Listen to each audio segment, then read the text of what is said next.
This week's episode of the Agribusiness Global Update is brought to you by the Agribusiness Global Sourcing Network. Suppliers, distributors, and products at your fingertips at agribusinessglobal.com/sourcing. Hi, I'm Dave Frabotta. Welcome to the Agribusiness Global Update. I'm here with Senior Editor Jackie Pucci, and we're talking about GMOs, more specifically about GMO labeling. Last week, General Mills became the second major company behind Campbell's Soup to indicate that they are going to embrace nationwide GMO labeling. This is partly in response to a Vermont law that says all foods in Vermont that will be sold and prepackaged will be labeled with GMO ingredients beginning July 1st. Last week, a U.S. Senate vote failed to overturn that Vermont vote. So it almost looks like a default standard, and a lot of the industry is coming out and saying, we don't want Vermont setting national law, and perhaps there's an opportunity here to set a national standard so there's not a patchwork of expensive and unpredictable regulations around the country.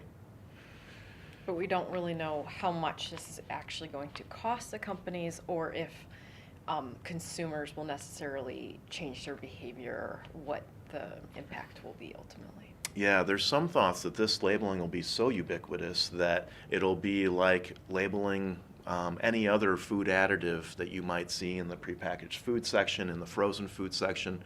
Monsanto came out, Rob Fraley came out with a statement on Friday after the General Mills announcement and said they're welcoming the GMO labeling. So I think the industry is starting to accept this standard a little bit more.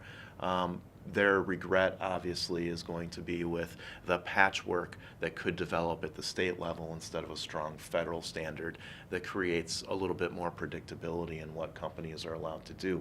So though we hear so much about anti-GMO sentiment, there's also indications that the tide of public opinion against GMOs may have peaked in the public, that there's just so much out there, so many articles.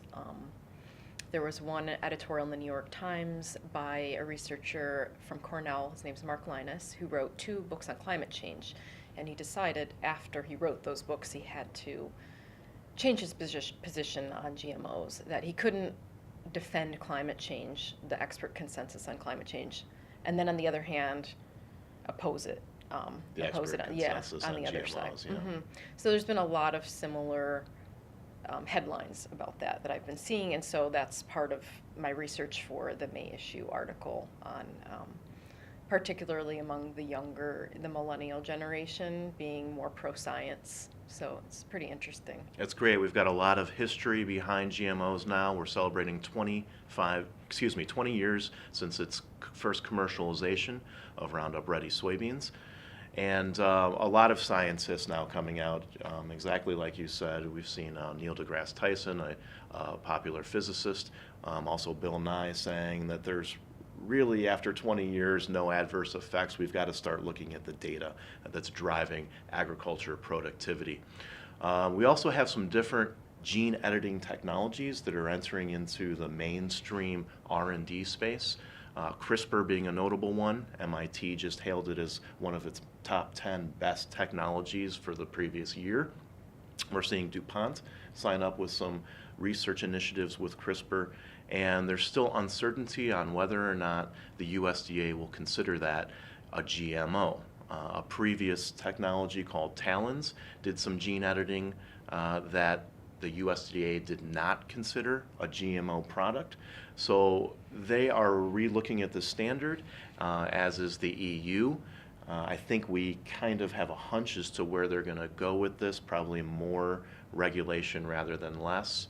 We're going to tell consumers what's in their food and what kind of seed has come to the plate.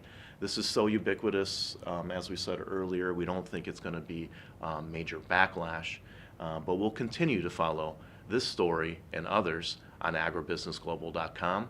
Thanks for watching. Have a great day.